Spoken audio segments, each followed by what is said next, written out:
In this video, I'll be showing you my updated route for farming gold in Karazhan in Wrath Classic. I'm making this video because Blizzard recently did a hotfix to increase dungeon lockouts from 5 to 10 per hour. This means that all gold farms, including Karazhan, can now be optimized for 6 minutes instead of 12 minutes. This actually has some pretty big implications for farms such as Karazhan, where the mob density is very high and close to the entrance. It's also really renewed my love for tinkering with these old dungeon farms to try and squeeze as much value as possible out of them. Remember, if you want to check out my gear, spec, or glyphs at any time, make sure to check out the description below where I'll include a link to my 80 upgrades page and it'll show you everything on my character sheet. Let's get started with the run. Before we get to the first pull here, just know that while our lockouts have increased, there's really not a lot of room to be unique when it comes to farming Karazhan. I was experimenting with some crazier pulls in different areas and mobs, but I really just ended up settling for a very basic run including the usual mobs. It's quick and easy and it doesn't require a ton of concentration to pull off. Feel free to experiment with your own versions to try and get even more value in each run. Increase your pull size, try pulling different mobs,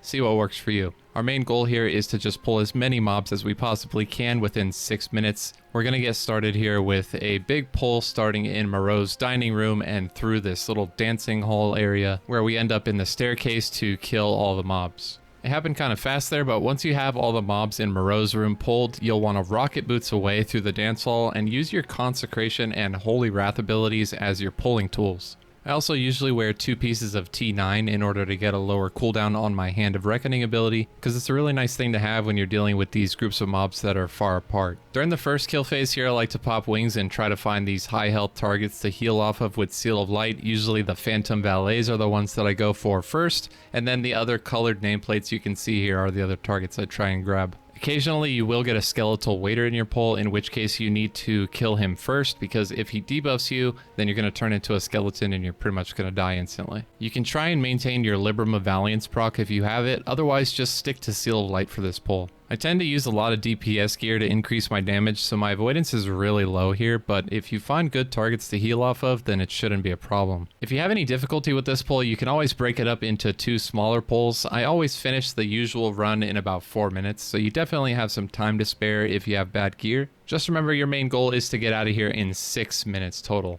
This next pull is a lot smaller and a lot easier. We're going to pull the mobs in this loft area and then 2 of the skeletal ushers into the hallway leading to Opera. The skeletal ushers do a frost tomb, so you should always have frost resist aura on when you fight them, and I never try to pull more than 2 at a time since the frost tomb does stun you and can easily cause you to die. If you get lucky, you'll never get frost tombed. If you're unlucky, then you'll get frost tombed over and over. So it's best to just engage 2 at a time and kill them as quickly as possible anytime you have them in a pull. This is also a good time to mention that if you ever get the curse of past burdens from the Spectral Servant, remove it using Blessing of Freedom. To help myself, I created a very quick, simple weak aura that plays a noise to alert me anytime the curse is on me so I can react quickly and get it off. This curse is actually a really huge reduction to your damage and healing output, so I recommend you also take 2 minutes to make a weak aura to remind you to freedom it. I'm an old grandpa and my weak auras play the game for me, so I had to make one. If you're a god gamer and you can just look at your debuff list, then that works too. We've got our second pull dead and we're less than 3 minutes into the run and we only have 1 room left. I'm gonna have some extra time at the end of the run to kind of pull some additional mobs, which you will see me do. However, the mobs you pull and the area you go are entirely up to you.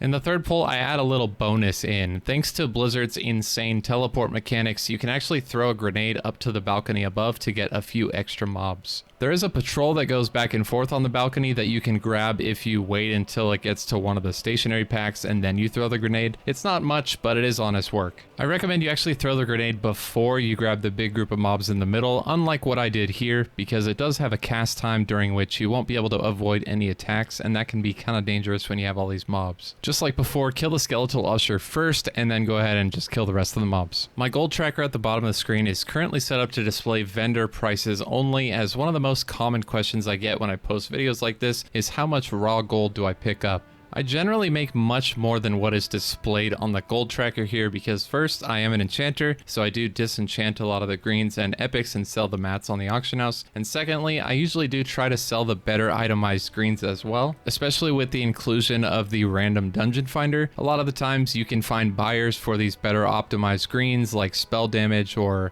strength, stamina type gear. So if you're not just a mindless vendor bot, then I do suggest you try to make better use of the items you pick up in here by selling the the ones that look good on the auction house or sending them to an alt with enchanting, things of that nature. However, if you do want to just come in and kill as much as possible, loot it up, and then walk right out and sell it all to a vendor, you definitely can do that as well. But there really is going to be a lot of value that you would have missed out on because you're just vendoring things instead of trying to sell it. Anyways, you can see here that I decided to come down into the kitchen area to get a few more kills before jumping down to reset. I figured this was on the way to the portal and I had some spare time, so I thought it was a good idea. If you want to try and kill some of the shield slam mobs above attunement, then you can try that out as well. They work just fine and they're good value, but for this basic run, I figured there just wasn't enough time to kill them all, and as far as difficulty goes, you can't really pull all of them at once because you just get stun locked and die. So in order to keep it nice and easy, I decided to not include them in this video. This is really also just the first video in the new 6-minute format, as there's a lot of farms that need to be optimized for 6-minute runs, and I just can't wait to hop into the next dungeon and do some science to share with you guys. I feel like I'm finally having a bit of fun with it again, and I'm looking forward to all the new faces in Discord as well. Anyways, that's gonna be it for this one. Don't forget to subscribe to my channel so you don't miss out on the next farming video, and I hope you enjoyed today's content. Thank you so much for watching, and I will see you in the next one.